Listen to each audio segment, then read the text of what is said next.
If you want to hear how to have an attitude of gratitude despite serious struggles and setbacks, and you want to hear from someone very dear to me who I've done my first interview with, and she is the absolute hands down most vicious fighter I know. So if you want to hear about all that, then stay tuned because it's all coming up next.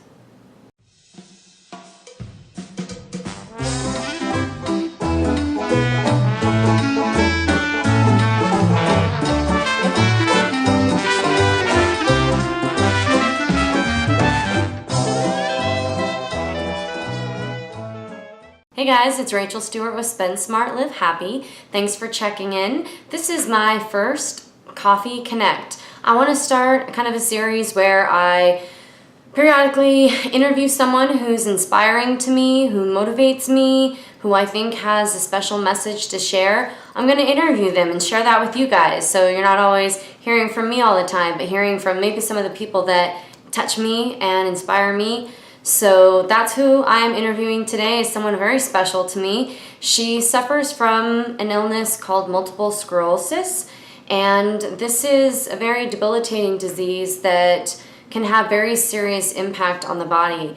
And she has just worked so hard. I am so proud of her and so amazed by her just happiness and humility and attitude of gratitude every day. Every time I go see her, whether she's in the emergency room or in the hospital, anywhere, the rehab facility, she's got lipstick on and earrings on. She's just super fabulous. I really do care about this woman. So I'm gonna go ahead and I'm gonna show you guys some of the clips from my interview, and you'll wanna stay tuned to the end because I'll be doing my Friday feature where I do a shout out to one of my viewers and share a tip, a comment, a question. So here we go.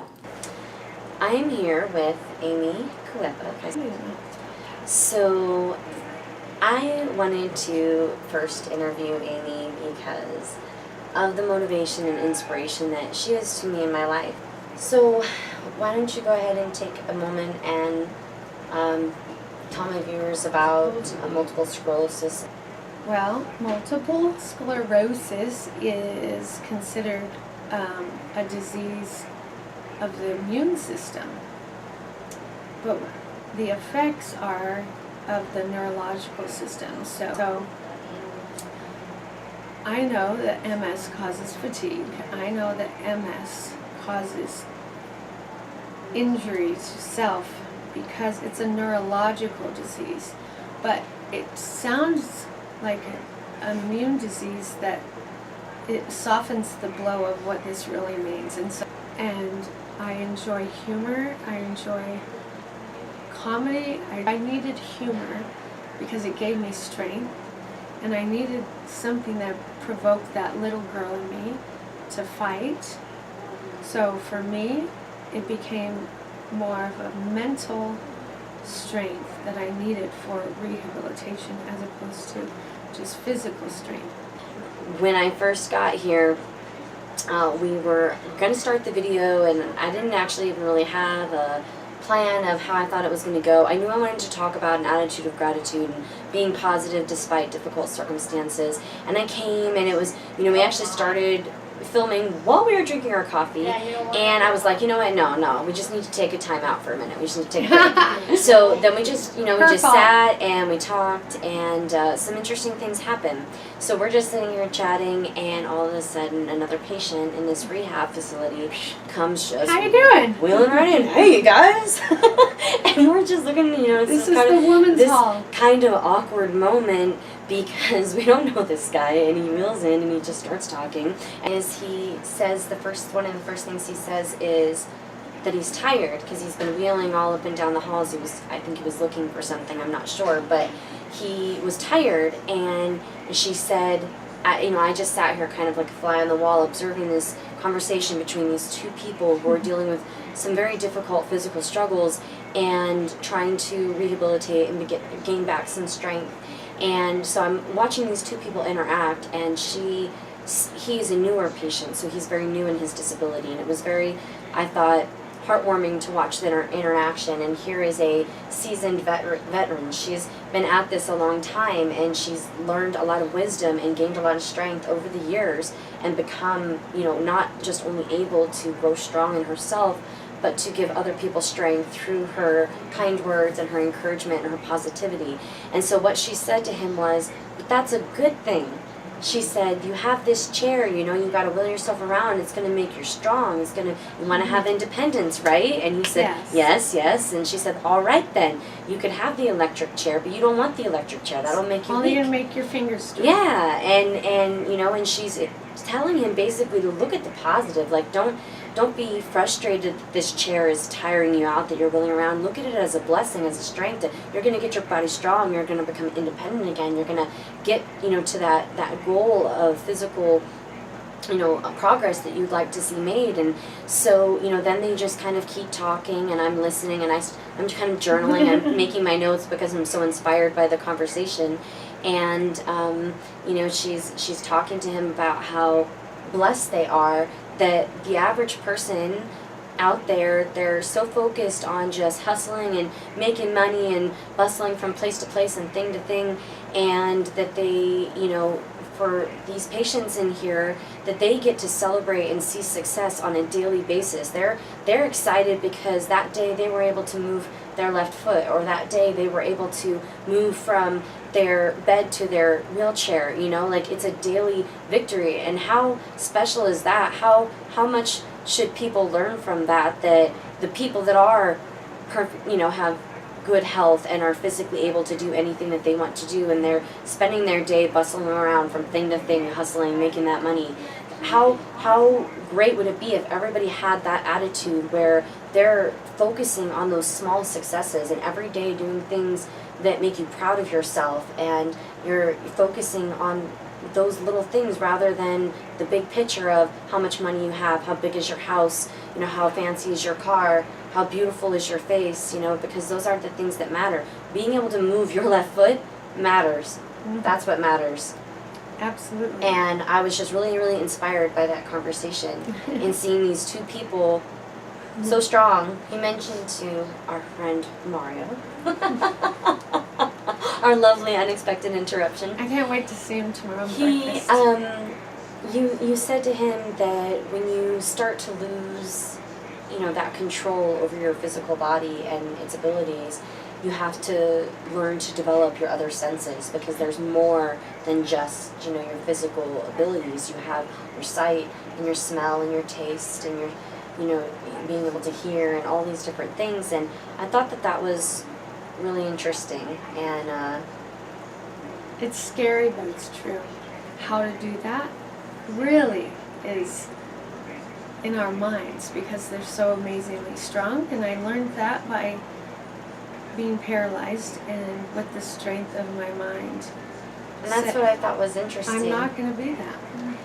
How I ate, why I ate that way, or why it looked like I didn't eat that much. So how do you feel when you eat the way that you do? And please tell them how it is that you like to eat. And what benefits have you seen it give you in your health? Well, I changed over, let's say, originally to vegetarian. But I would still choose mostly vegetarian, but I wouldn't want to offend anybody's home or who cooked if they were to cook meat, and I would eat it. But most of all, I was always requesting sushi. So I felt like, okay, I'll eat fish, but these other meats, I don't feel right, I don't feel good. Maybe the nervous system from communicating here to the digestive system is compromised because of the attack. And so I just started accepting something very painful by, if I chose to eat meat, chose to not be able to digest. So for me, that was another challenging time with multiple sclerosis, because I've also learned how to have a voice. And you said to Mario to learn more to speak with your soul rather than with your body. How has having this disability, how has that impacted your relationships in regards of how you're saying you've learned to communicate more with your soul rather than your body? Like, how has that impacted your relationships? Through the eyes. I'm down here. People aren't going to look at me because I'm below them. So the only thing I could do was sit side by side with the table with the thing. They had representation taller than me. And it's almost like a feeling of inadequacy. And the only thing I could do was give them my eyes. I wanted them to see my honest eyes. And that's how I have to connect, is through the eyes. But it's actually a very sensitive way of connecting with people. Rose-colored glasses. That's what I wear. How do you stay so positive? Like, I mean, that's why I wanted to do this video. That's why I wanted to make you my first coffee connection without coffee. Because I was just so inspired by someone Cheers who could... to that. Oh, here's cheers with our empty glasses. The Phantom of the Opera.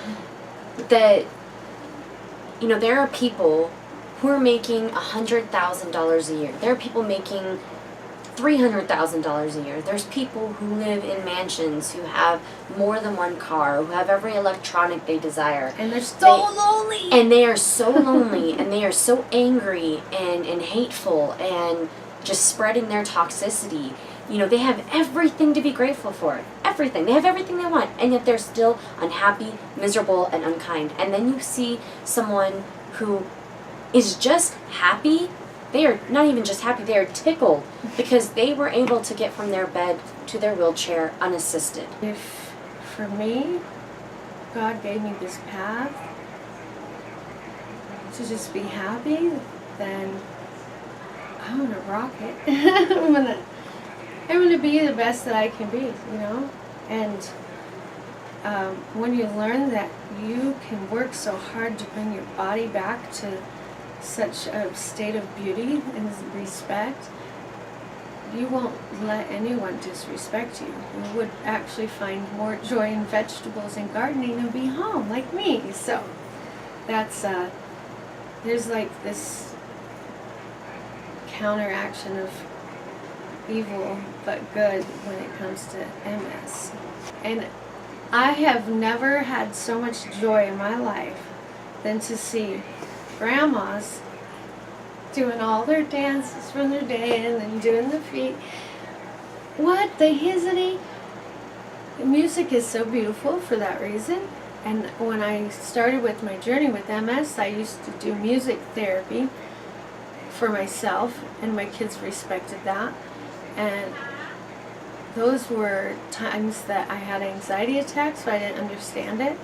And so music therapy, and yeah, anything like that, or Nora Jones took me to this place of Zen.